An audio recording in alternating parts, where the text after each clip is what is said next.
Hey everybody, this is Tracy here with another edition of A View from Tracy's Point. And you guys know I've been trying to catch up on these transcripts, and so someone asked me if I would skip over a few days and get to Lisa Van Allen's testimony. And so that is what I am going to do. So there's some content before we actually get Lisa on the stand that I'll go ahead and read that as well, since I'm on this document. And just so you guys know that for the first day that Lisa was on the stand, the transcript was 266 pages. So it's going to take me a while to get through this, but we are going to do it. And if you haven't checked out the videos that I posted yesterday, it was wrapping up some testimony from the 19th. It has some witnesses from Homeland Security, Customs, Border Patrol, talking about, when they claimed that Mr. Kelly sent Rashona and her family out of the country. But there was something weird going on because the information that the government provided only showed them coming back into the country. It doesn't show them leaving the country. So that was kind of interesting. And then I also did a video yesterday about Jim Derogatis, who has been subpoenaed by Daryl McDavid. And he was actually subpoenaed back like the first week of August. So I'm not sure why he's waiting until it's actually his time to go up on the stand. Or maybe it was because, as I pointed out to you guys, the government said their case was going to last a month and it lasted 9.5 days. So maybe Jim was preparing, and then all of a sudden things got, started moving really, really fast, and so he had to act. But anyway, there's a hearing this morning at 9:45 to determine whether or not Jim Derogatis will be forced to take the stand. And you guys know, if he is forced to take the stand, he's just going to plead the fifth. So anyway, I think those were the only housekeeping things. Yeah, I think that was it. So we'll go ahead and get into this content, and this is for the date of August 25th, 2022. So hold tight and I'll be right back.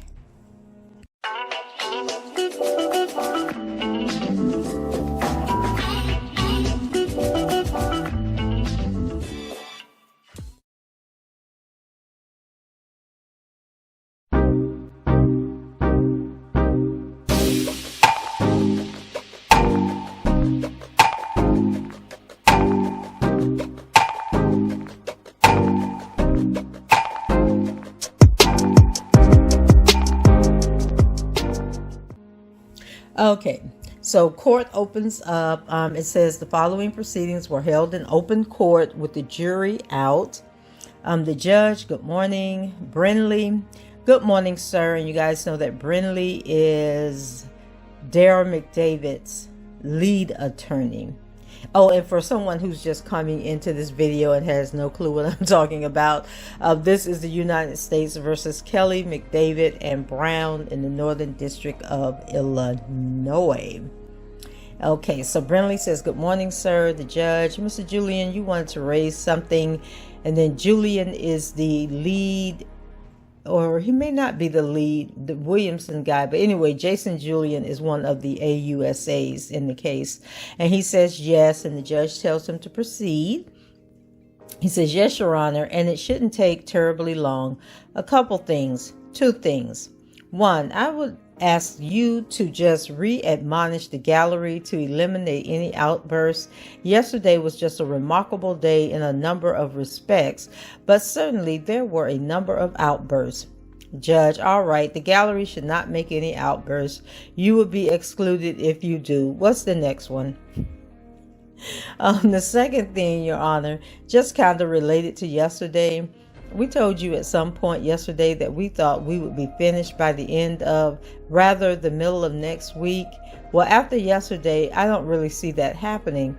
I think we will still be within the 3 weeks that we told you at the start. So we will finish at some point next week, probably toward the end of the week. But I would ask that we limit, and the court asks the parties to just limit commentary from counsel when witnesses are testifying, either on direct or cross, at objections that over time is just adding to the length of the trial. So the judge, you are correct. Everybody should do that. The other matter was Brown's motion. Does the government need to respond to it?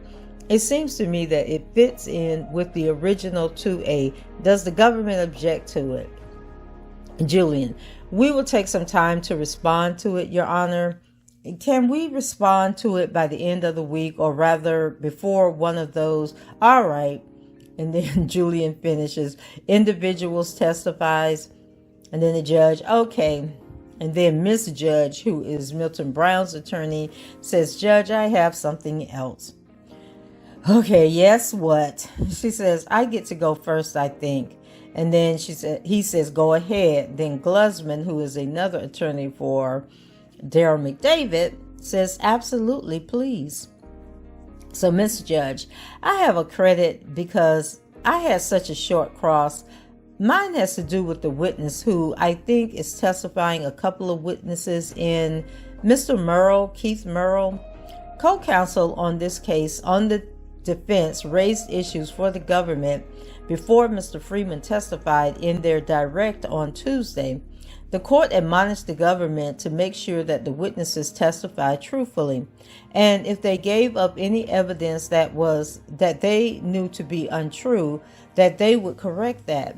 And that happened at least once during his cross, and it was not corrected.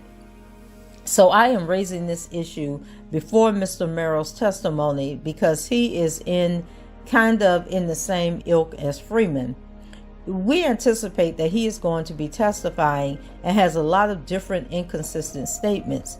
But even more importantly, his HSI interview, reports of interview, there are several of them. I think about 3. And in those, he makes at least a half a dozen comments about information very important to the facts in this case, as to his knowledge being it's either Mr. Brown or Mr. McDavid.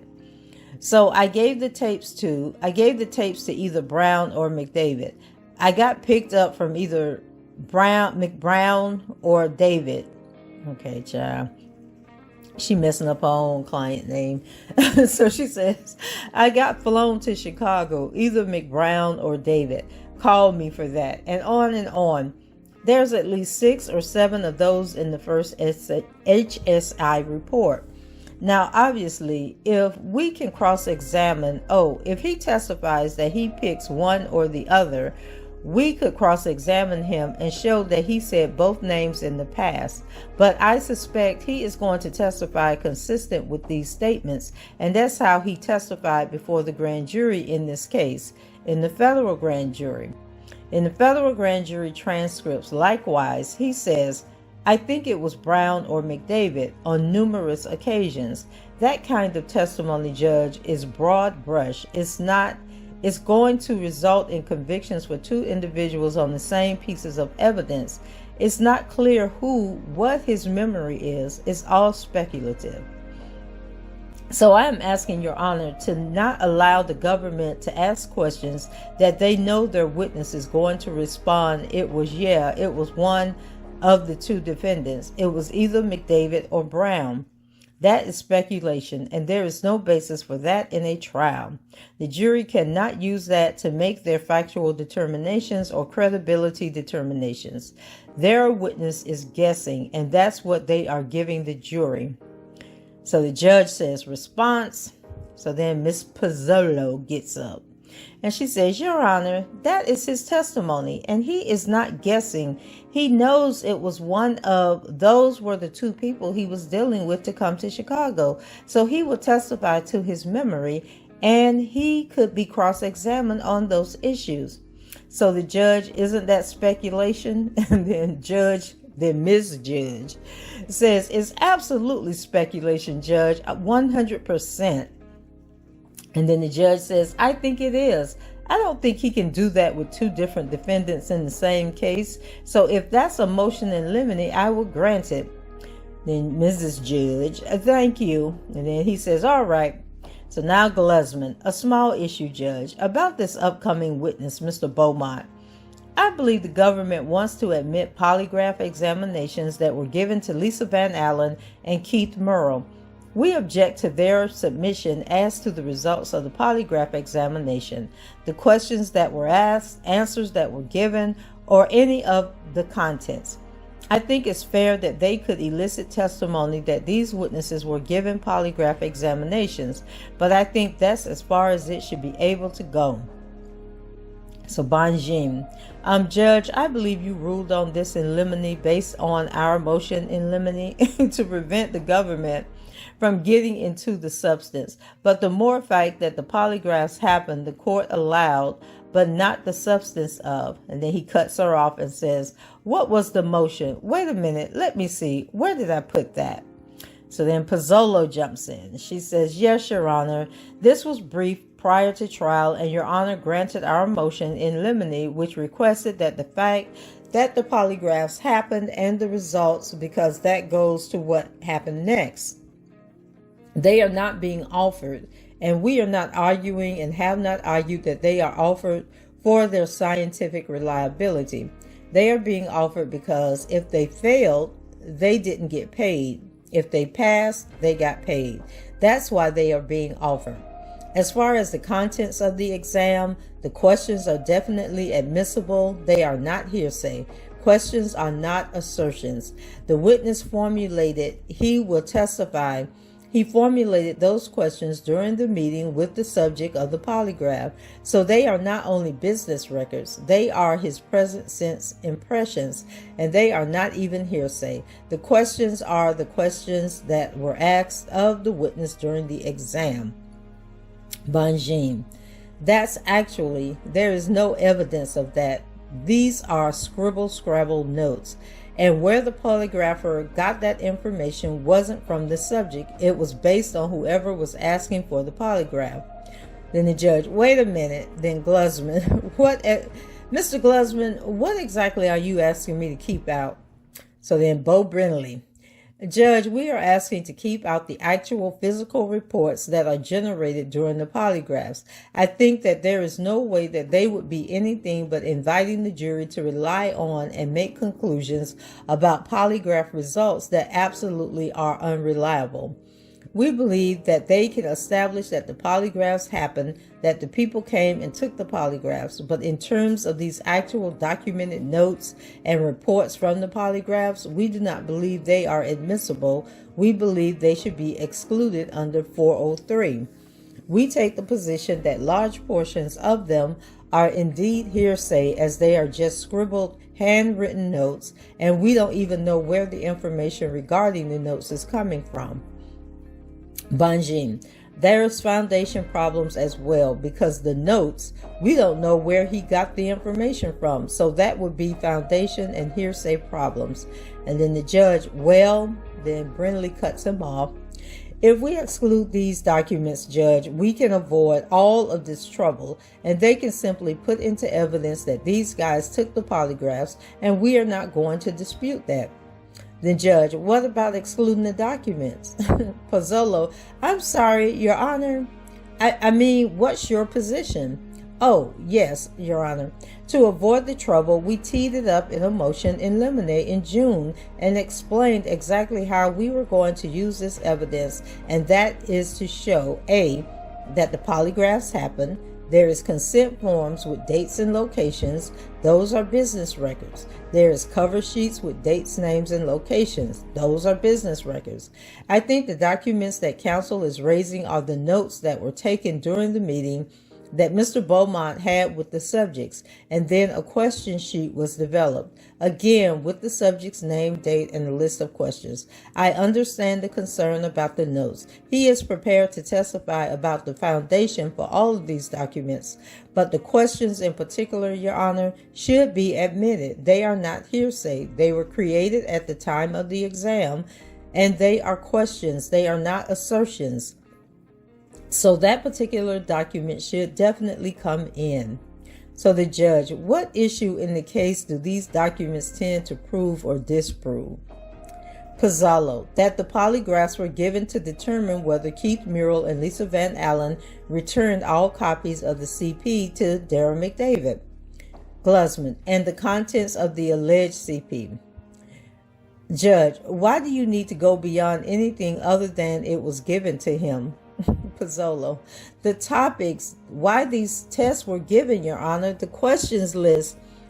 Glusman, that calls for speculation.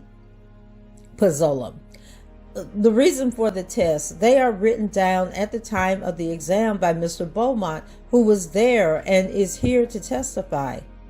Glusman, Judge, the reason the polygraphs were given is complete speculation. Mr. Beaumont then ordered these polygraphs. He was hired to give them by someone else, and to speculate why someone else wanted him to take is improper.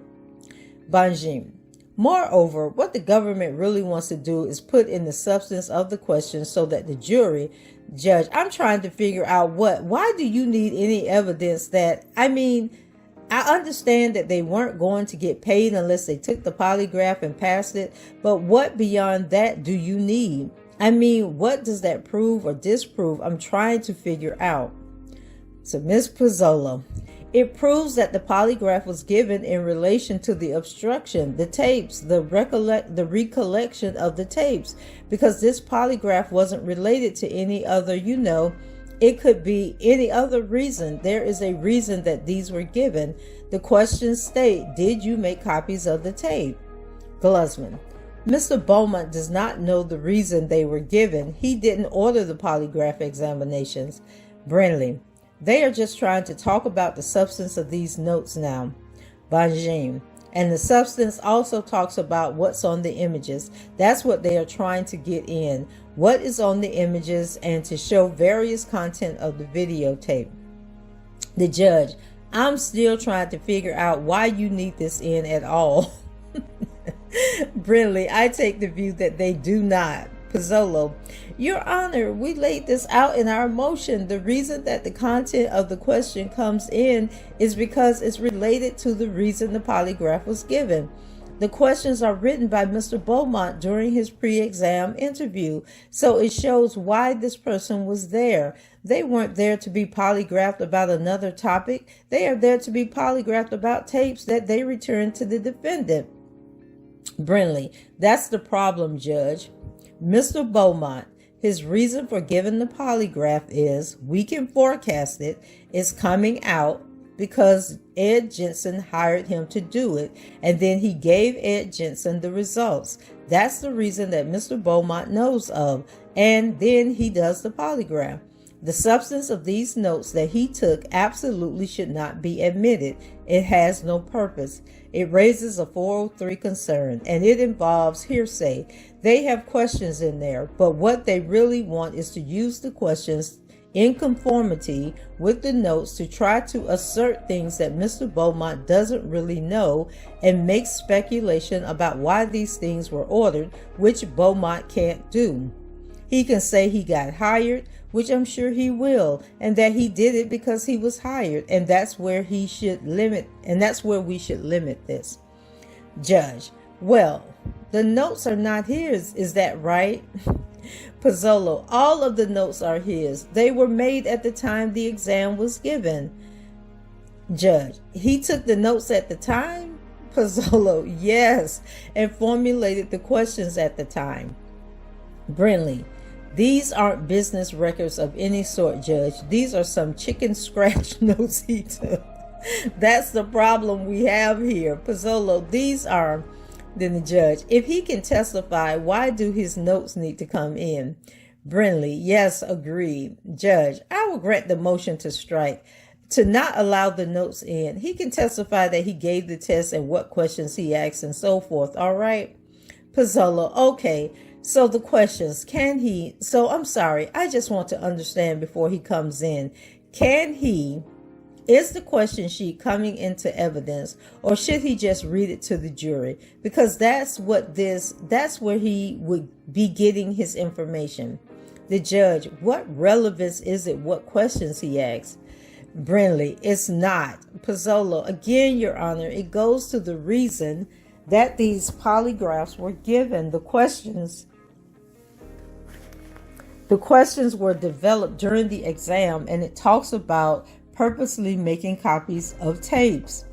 Bunjin, Judge, it's more than the copies. They want to ask him, did the video show these images? That's the type of things they want to ask, which he, Mr. Beaumont, is only getting that information from third parties. Glusman, it doesn't go to why they were given. He doesn't know why. He knows he was hired. Judge, I don't understand why you need Pozzolo. And Your Honor, it is, as my partner just reminded you. Judge, the jury knows, I guess, that they gave a polygraph. Is this the person who gave the polygraph, or are you talking about two different polygraphs? Pozzolo, it's the same person, Your Honor. Mr. Beaumont gave the polygraph to five polygraph examinations. Judge, you don't want the results in, is that right? Pozzolo, no, we do want the results in, just for the purpose of, Judge, they flunked or they didn't flunk. Pozzolo, correct. And that's just to show it corresponds with the other testimony, which is that they either got paid or they didn't. We're not offering that the person actually failed. It's just, and also, as my co-counsel just reminded me, there are all allegations related to polygraph examinations in the indictment, which is how we framed our motion in limine in June on this very topic. Judge, what were the allegations in the indictment? Pozzolo, Your Honor, I just have to pull a copy. One moment. Glusman, I think it just says that they were given polygraphs in order to get paid, which is fine. They are allowed to testify that they were given polygraphs. The questions and the answers and the results are what's improper here. Judge, that's already in, that they took the polygraph in order to get paid. Brinley, Mr. Beaumont will confirm that he gave them the polygraphs just like Mr. Herlock did and Mr. whatever that court. Judge, well, frankly, I don't see why Mr. Beaumont's testimony would be particularly relevant. It's already in evidence that they said that you got to pass the polygraph in order to get paid. So, Miss Pozzolo, you're just giving this poor woman a hard time. Your Honor, this was one of the tools that was used to obstruct justice in this case. This was part of the ongoing conspiracy and the steps that were taken to pay people to return CP, and is laid out in the indictment. The reason these were given is, the judge, that's in evidence. I don't see where the fact that they took a polygraph is already in evidence.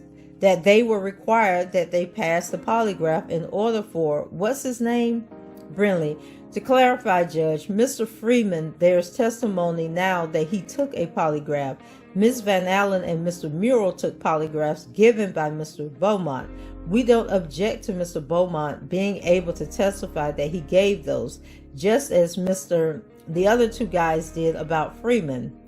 Okay, why do you need Beaumont if the evidence is that they, in fact, there were two. One guy gave the nervous test or whatever it is, and the other one, then Brinley cuts him off and says, these are different. Different people took them, Judge. That guy didn't get, then the judge cuts him off and says, those are different tests? And then Brinley, those guys didn't polygraph these other people. That's why they need Beaumont. Glusman, we agree with the relevance that should say, then the judge cuts him off and says, all right, then Brinley, but not the notes and all that stuff. The judge, I'm sorry. Beaumont can testify, but not his notes. Okay, are we ready for the jury? Pozzolo still whining. And the results, Your Honor, can he just say whether the other witnesses, as Your Honor heard, multiple people were hired to do polygraphs. The jury has heard testimony that Charles Freeman either passed or failed. These are the two other witnesses, Keith Murrell and Lisa Van Allen. So we would like to be consistent and ask Mr. Bowman whether they passed or failed, as you have already heard testimony for. All right, they can. Whether they, okay, let's get the jury and let's go. Have Mr. Bowman back in here. So there was a brief pause, and then at 10:20 a.m. the jury was brought back in. Please be seated. Sir, would you raise your right hand? And so the judge, you may question the witness, Ms. Pozzolo. So Lawrence Beaumont, Government's witness sworn direct examination. And he's being examined by Miss Pozzolo. And so that meeting that that meeting that they had before the jury came in that I just read, I went back and forth letting you guys know who was talking. So now that we have a witness on the stand, it's just going to be the AUSA and the witness. The AUSA is asking the questions. The witness is answering the question. So I'm not going to keep saying their names. And then if somebody objects, I'll tell you what attorney is objecting. Or if the judge makes a statement, I'll let you know it is the judge. But from here on out, it's just Pozzolo talking to Beaumont. So she starts it off by saying good morning. And he replies, good morning. And then she says, can you please state and spell your last name for the record? Sure, Lawrence Beaumont, Beaumont. Are you employed? I am. What kind of work do you do? I'm a practicing attorney and I'm also a polygraph examiner. How long have you been an attorney? 30-something years. What area of law do you practice? Primarily criminal law. You stated in addition to being an attorney, you also are a polygraph examiner. I am, yes. Do you own and operate a polygraph company? I do. What is the name of that company? Southwest Polygraph Services. Approximately what year did you establish Southwest Polygraph Services? I believe 1979. Did you have to undergo any training before conducting work as a polygrapher? Yes. In general terms, can you describe what you did to become certified in that work? I completed an internship training at a place called John Reed and Associates here in Chicago. And then you have to take a licensing exam and an oral exam with the state of Illinois to be licensed. I completed all of that. You have to do a number of tests under supervision in order to be licensed. Okay, Mr. Beaumont, I would like to direct your attention to the year of 2007. Were you hired by Ed Jensen to administer polygraph examinations? I was, yes. Who is Ed Jensen? Ed Jensen was an attorney, a friend of mine, but a well-known criminal defense attorney here in Chicago. And prior to administering any polygraphs for Mr. Jensen in 2007, did you consult with Mr. Jensen about the nature of the test? I did, yes. Is it your standard practice to have a consultation with your client prior to administering any polygraph examinations? Yes, absolutely. What is the purpose of having that meeting with your client before you do the test? To figure out what the issues are going to be in the test, what the area the attorney is interested in, and if it's an attorney case, what types of things they want covered. Basically, what's going on with the case itself, so I know the parameters. I know what we are looking for. So when I get the subject of the exam, I know why we are there. In 2007, did you have an office space where you conducted polygraph examinations? I did. Now, I'm going to ask you some questions about the examinations that you conducted for Mr. Jensen. But first, I want to ask you a few questions about your record-keeping practices at Southwest Polygraph Services. Okay. In the course of your employment at Southwest Polygraph Services, do you keep and maintain records related to the polygraph examinations that you conduct? Yes, every one. Now, focusing on the year 2007 in particular, did you maintain records for Southwest Polygraph Services? I did. Absolutely, yes. I am going to show you a few exhibits. These have been marked as government's exhibits 323 through 327. Okay, so by the witness, I recognize each one of these packets as records that I maintained regarding to the test in question in this case.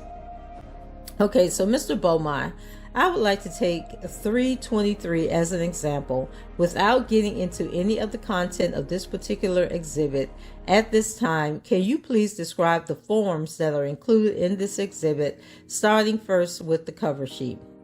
Well, the cover sheet is information about both the examinee and the source for the test, Mr. Jensen.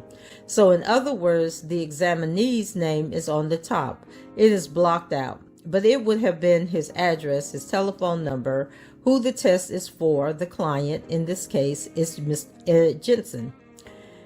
Where the test was conducted at, in this case, it was conducted at the Westin Hotel, I believe, and who did the test. I have other examiners that work for me sometimes, so my name is on here as the examiner. Okay, looking at your packet for Exhibit 323, is there also a consent form in your records? That's correct, yes. What is the purpose of the consent form?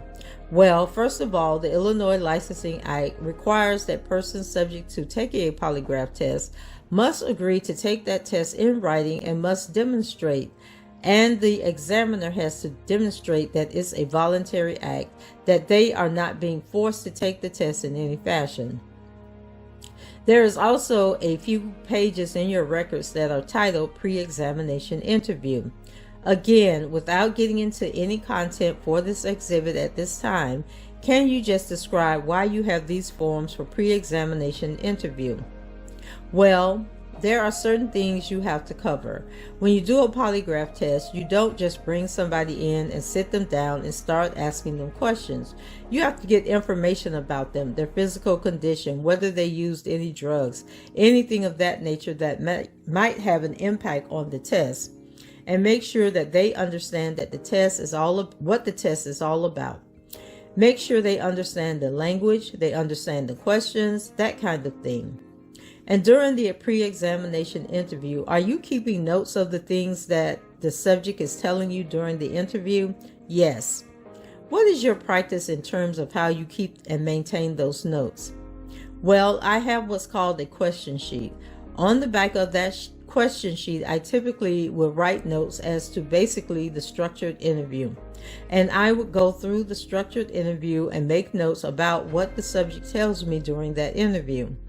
So those notes that are taken during the pre-examination interview, just to be clear, are taken during the interview itself. Yes, that's correct. Last, I believe there is one more form in your packet. That is a question sheet. And again, not getting into the content, what is the purpose of the question sheet? The purpose of the question sheet is to list out expressly the questions that you are going to actually ask on the polygraph examination. I review those questions with the subject of a test to make sure they understand each and every question. If there is something they don't understand, we talk about it and make sure it's clear in their mind. And also, I review their initial responses. In other words, their answers to those questions. So I know what they are going to say during the test, and I know that they understand the questions. So, is it your testimony that before administering the test, you go over the questions with the subject before the test is activated? Absolutely. You have to. It's required. Okay, well, if you already know what the question is and what your answer is going to be, okay, but I guess they be checking for your heart rate and all this stuff when you actually answering it during the test, because this don't make no sense. If I already know the question, then I can make up the answer that I want to give, right? Anyway, so can you explain a little bit just about the equipment that you use when you are conducting the test of a subject? I use what's called a Stoelting, Stoelting polygraph, electronic polygraph machine. Basically, it records physiological responses. It records blood pressure and pulse rates, respiration rate, and what's called galvanic skin response. When you are administering a test of a subject, is there anyone else in the room with you other than you and the subject? Absolutely not. Why is that? Because other people in the room can cause a person to focus on the examinee to focus on a different person. So it can cause reactions in the test that are not accountable for either just deception or truthfulness. So it would distract in the test. It's pretty much not permitted. The only time we would ever have another person in the room is if it's an individual that does not speak English and we need an interpreter. So we will make allowance for that. But other than that, there is nobody else allowed in that room besides myself and the examinee. Okay, Mr. Beaumont, you just described the various records and forms that comprise Government Exhibit 323. Are the other exhibits in front of you, 324 through 327, comprised of the same types of business records and forms that you just described for 323? Yes, I reviewed all these previously, and they are all the same forms that you just talked about. Okay, was it your regular practice to make the records included in Government Exhibits 323 through 327 as part of your business at Southwest Polygraph Services? It was indeed. Were these documents prepared at or near the time that the polygraph examinations occurred? Yes, they were. And were Exhibit 323 through 327 kept in the course of your regular business activities at Southwest Polygraph? Yes, they were. Pozzolo, Your Honor, at this time, the government moves to admit Government Exhibits 323, 324, 325, 326, and 327, subject to your ruling. Glosman, Your Honor, we object, subject to your ruling, so that some of the pages are removed. Bunjin join, Judge, subject to the ruling, they are admitted. Said exhibits were received in evidence. Ms. Pozzolo. Okay, Mr. Beaumont, Government Exhibits 323 through 327 are records related to 5 polygraph examinations you had administered in 2007, correct? Yes, they are. I'm going to go through the records for each examination individually, starting with Government Exhibit 325, and I will use the screen in front of you to walk you through the exhibits. Pozzolo, Your Honor, may I publish? So then she says, Mr. Beaumont, I'm showing you what's been marked as Government Exhibit 325, the very first page. Is this the cover form that you described earlier? It is, yes. Who was the subject of this examination? This is a person. Her name is Lisa M. Her middle initial, Van Allen. M, I guess he's saying her middle initial was M. And then last name was Van Allen. And there's more information on the right side. What is the date of the exam? March 23rd of 2007. And you have a client listed. Who was your client? That was Ed Jensen. And also you have that noted that the exam was requested by Ed Jensen. Is that right? That is correct. Yes. For the location of the exam, you have lab check. Can you explain what that means? Yeah, I have a specific. At the time, I had a specific room dedicated to do polygraph tests. So that was my lab. That was my office at the Monadnock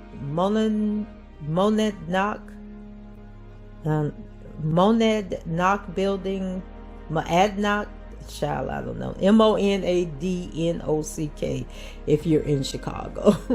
So in this case, I did it in that lab in Chicago. So you stated that the lab was located, I suppose, with your law office in this building. Is that right? That is correct, yes. Is it a separate room from your law office?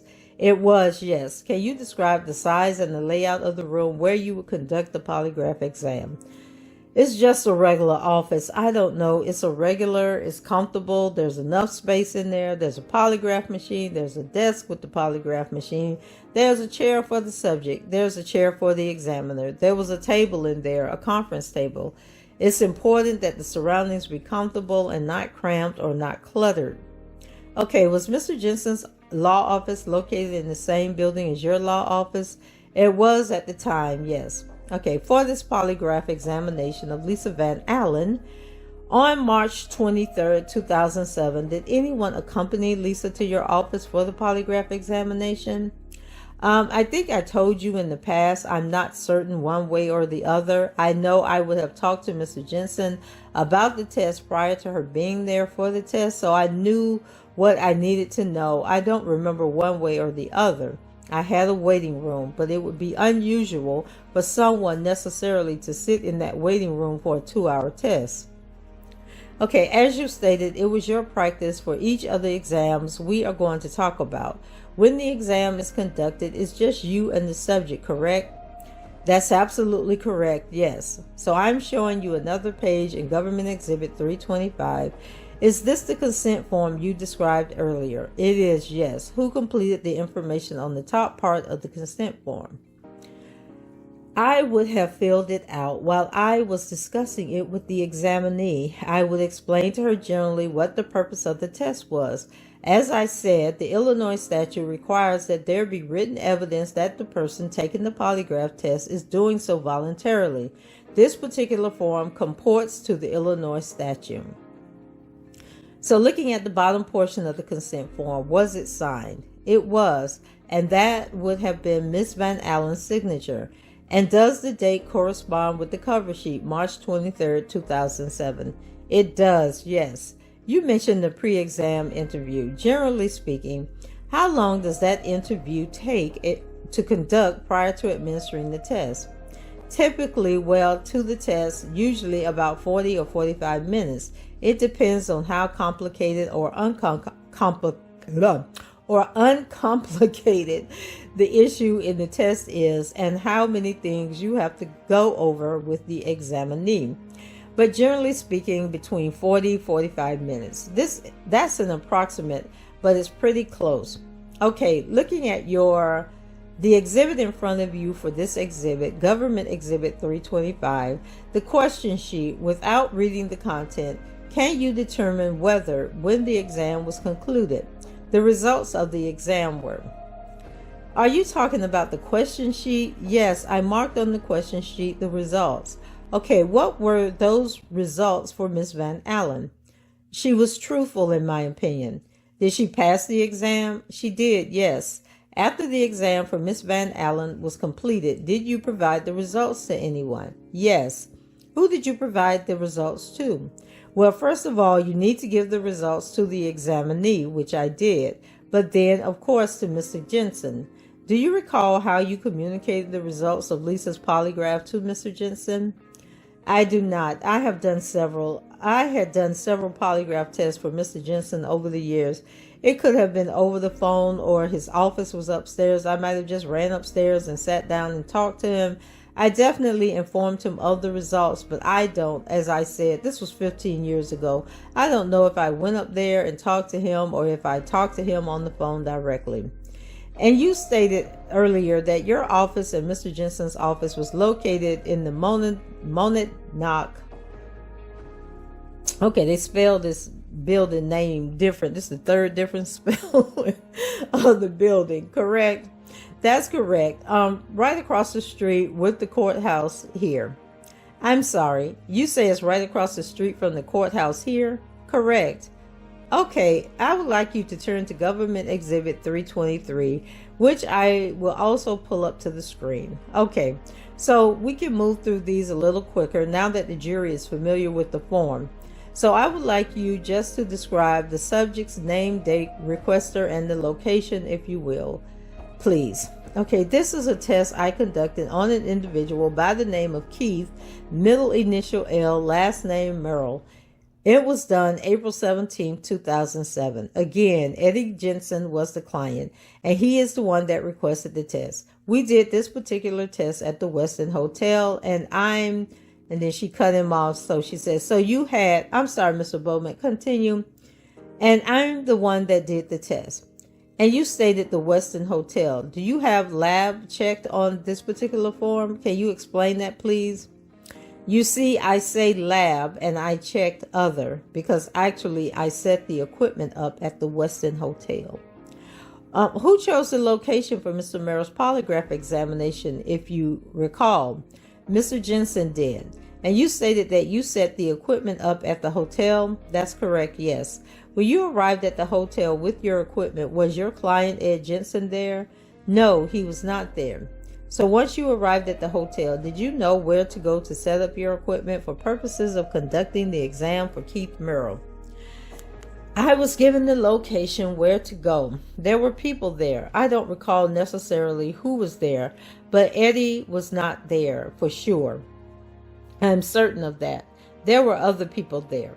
Are you familiar with someone named Daryl McDavid? I am, yes. How do you know Daryl McDavid? I knew him as a manager for R. Kelly, or for Mr. Kelly. Did you see Daryl McDavid at the Westin Hotel on April 17, 2007?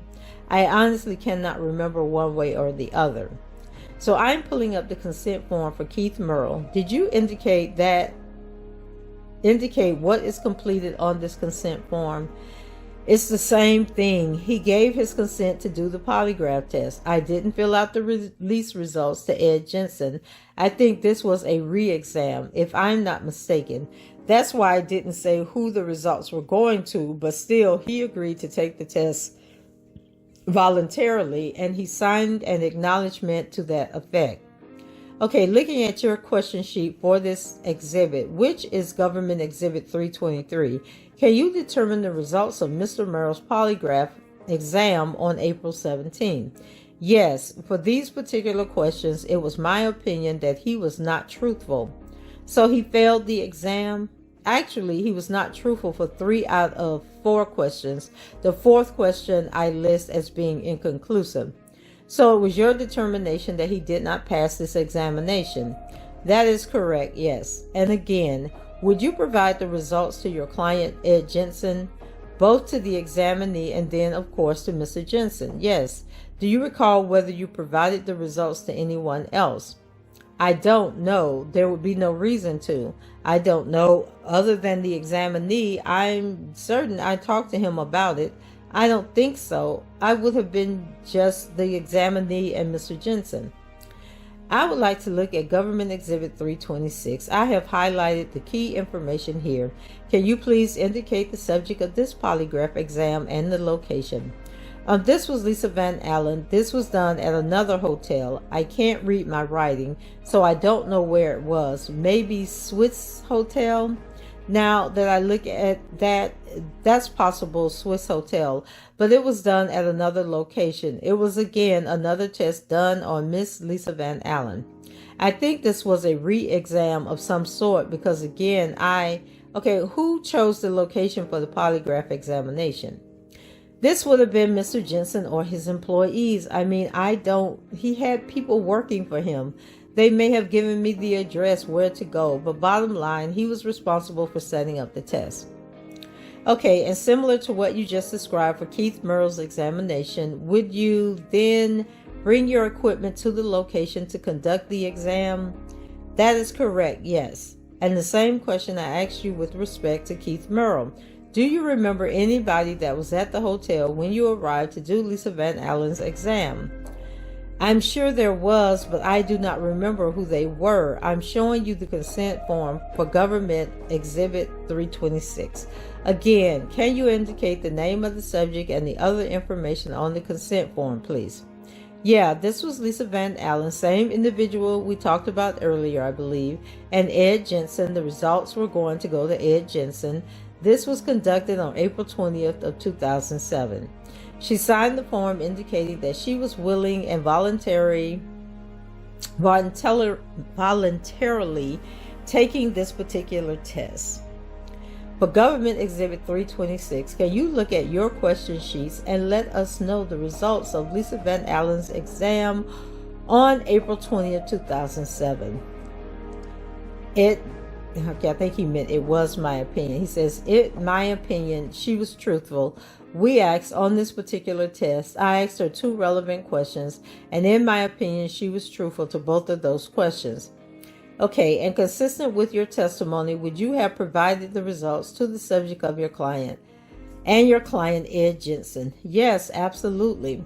Turning now to Exhibit 324. Now, this is the cover sheet for Government Exhibit 324. What information is listed on this sheet? I just listed his name, Keith Merle. I did a test on Keith Merle. I just listed his name. I'm pretty sure this was a re-exam because he must have made admissions of some sort to the other exam, and Eddie wanted to verify what he was now telling them was correct. It was in the same file. I kept it in the same file as the other exam we talked about. Okay, when you look at the cover sheet, it is not filled out as completely as the first exam conducted for Keith Merle. Is that right? Did he just say... And she started to get on my nerves, so I know she was getting on his nerves because he said he didn't fill out the complete sheet because he knew who the guy was and he was just coming back a few days later. So he says, no, it was kind of perfunctory procedure. We had already gone through all of this. Basically, the purpose of doing this test was to say, what you're telling us now, is that true? There is no date listed on this cover sheet. I'm going to show you the consent form next. One moment. Okay, so she comes back and says, I was showing you the consent form for Keith Merle. Was this form signed according to your documents? It was. I would have explained it to him again briefly. I mean, he had already seen one, but I should have explained it to him again. I would have explained it to him again. And he signed it, indicating that he was willing to take the test. Is there a partial written date on the date line? There is. I don't know why, but you can look on the question sheet. I know what date I did the test. It's April 20th of 2007. Okay, that was my question for you, Mr. Beaumont. On the question sheet that you completed in filling out the exam, is there a date listed on that question sheet? Yes, it's April 20th of 2007. Now, earlier, you testified that you administered the polygraph for Lisa Van Allen at Ed Jensen's request on April 20th, 2007, correct? Yes, and you testified that the location of the polygraph was a hotel, possibly the Swiss Hotel, according to your notes. That's correct. I admit my writing isn't the best, but as I look at this now, it looks to me to be the Swiss Hotel. Okay, so the polygraph for Keith Merle is also dated April 20th, 2007, but the cover sheet did not have a location listed. Is that correct? That's correct, yes. Do you recall whether the polygraph for Keith Merle took place at the same location as Lisa Van Allen's on April 20th, 2007? I'm not certain. It could have been there, or it could have been we went back to the office and did it at my office. I just honestly don't remember. Okay, and similar to my question before, with respect to the other hotel exam you conducted for Lisa, who chose the location for the polygraph examination you conducted for Keith Merle? Mr. Jensen, do you recall seeing anyone that you recognized at the polygraph examination for Keith Merle on April 20th, 2007? I do not recall. I don't recall who was there. I'm sure there were people there, but as I sit here today, I do not recall for sure who that was. Okay, looking at your question sheet for Keith Merle's exam on April 20th, can you tell the jury whether Mr. Merle passed or failed the exam according to your notes? I looked at the question sheet a second ago, but I will look at it again. And that's Government Exhibit 324. Okay, he was asked 3 specific relevant issue questions, and on those questions, in my opinion, he was telling the truth at that time. So he passed the exam. He did, yes. Who did you communicate the results to? Mr. Jensen and him, but the examinee and Mr. Jensen. Okay, Mr. Beaumont, I am showing you the last exhibit, Government Exhibit 327. Yes. Can you walk through the information included on Government Exhibit 327 on the cover sheet? This was a test I did again of Lisa Van Allen. It was conducted on July 26 of 2007. The client, again, was Ed Jensen. He was the one who requested the test. I'm the examiner, and we did this particular one at my lab in Chicago. Is this the 3rd polygraph examination for Lisa? It appears to be, yes. Once again, looking at the consent form for Government Exhibit 327, can you indicate what was completed on the form?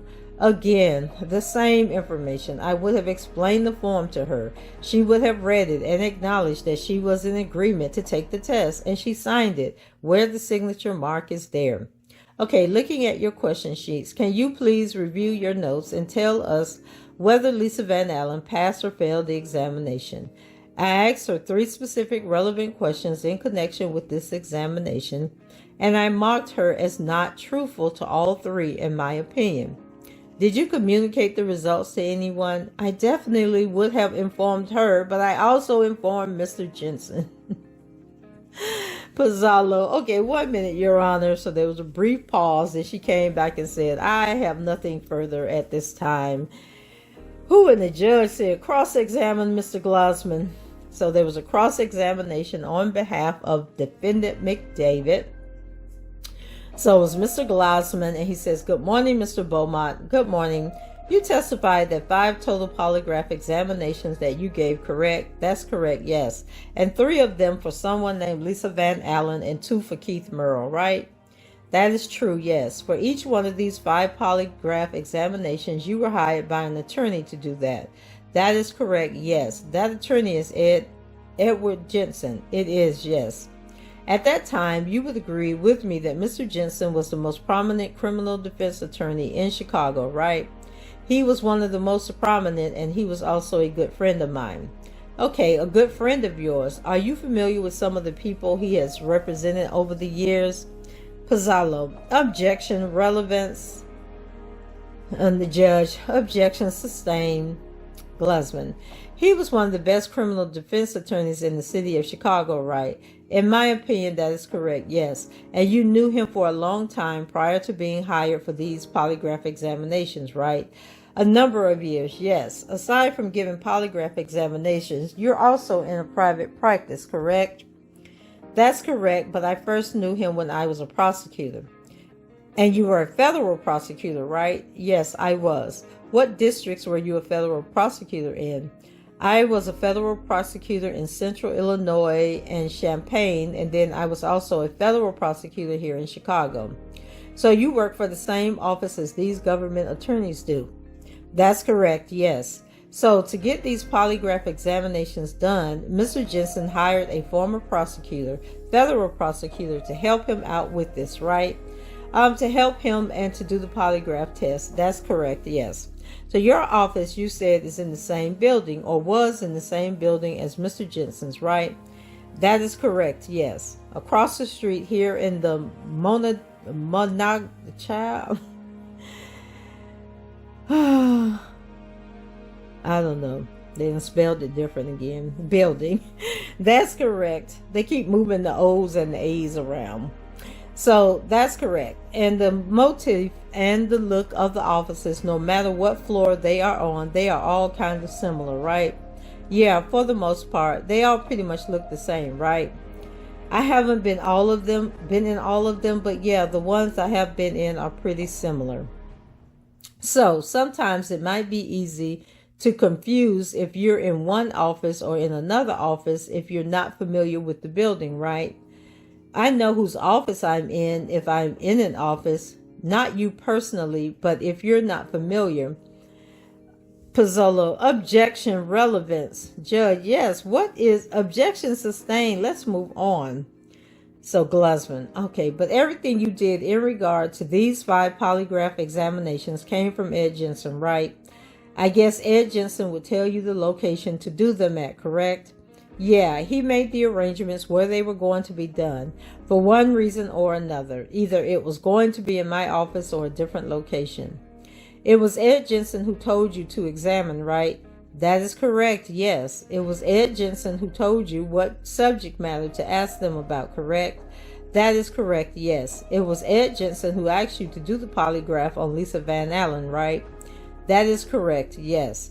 It was Ed Jensen who asked you to do the polygraph examination on Keith Merle, right?" "That is correct, yes. And the results from these were given to the subject and Mr. Jensen only, correct?"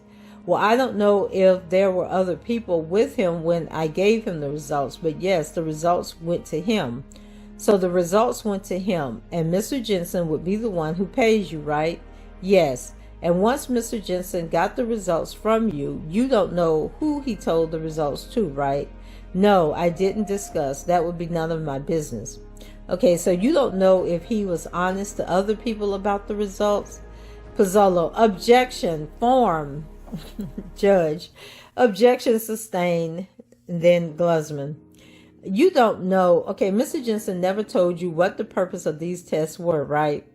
Pizzolo: "Objection, hearsay." "I'm sorry, withdraw that." So then the witness answers, "Yes, he told me the purpose of the test for sure." Mr. Glusman: "No, for sure." And then Glusman says, "He told you why he wanted them done?" And then he says, "Yes, it was in connection with potential witnesses for the trial at the time, I believe. He wanted to make sure, as you know, lawyers have a duty to make sure witnesses are telling the truth that they call. And most lawyers I know take that responsibility seriously. And you said both. At one point, Mr. Merle and Miss Van Allen had failed. Yes, polygraph tests. Okay. So you believe them to be not truthful, right? In my opinion, they were not truthful for those questions at that time.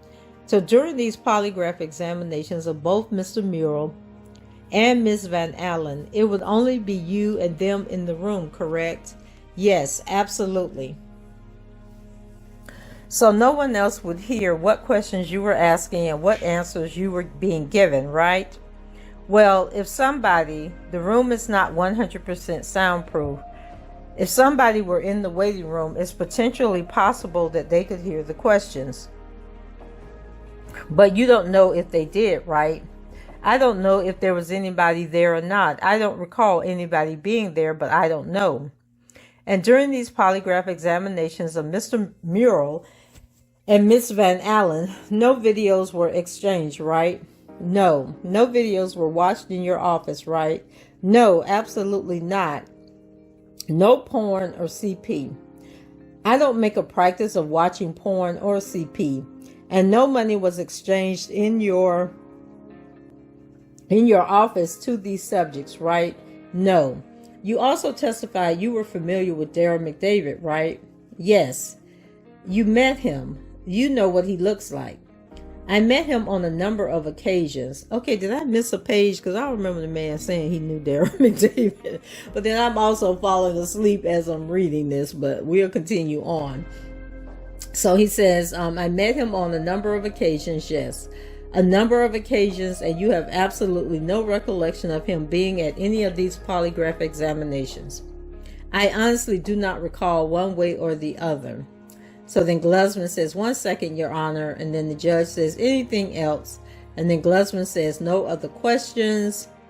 And then Bonjean says, I will adopt. I have nothing for the witness. And so the court says, pardon. And then Bonjean, I said, I don't have any questions for the witness, but I will adopt Mr. McDavid's counsel's cross. The judge, I believe you can step down. Call your next witness. And then Miss Judge says, just for the record, I do not have any questions on behalf of Mr. Brown. I guess Mary Judge says she is sick and tired of them overlooking her over there at that desk. And so then AUSA Julian, the government calls Lisa Van Allen, and Lisa is sworn. And then the judge, you may examine the witness. And Mr. Julian says, thank you, Your Honor. And so we are going to end this here because we are already at an hour. Okay. And wow, that was a lot. So anyway, when I come back, we will be in full swing with Lisa Van Allen's testimony, which lasted like 2 days, I think. Hold tight, and I'll be back. Go ahead, leave your comments below, rate the video, subscribe to the channel if you haven't done so. And until the next time, I shall talk to you guys later. Bye-bye.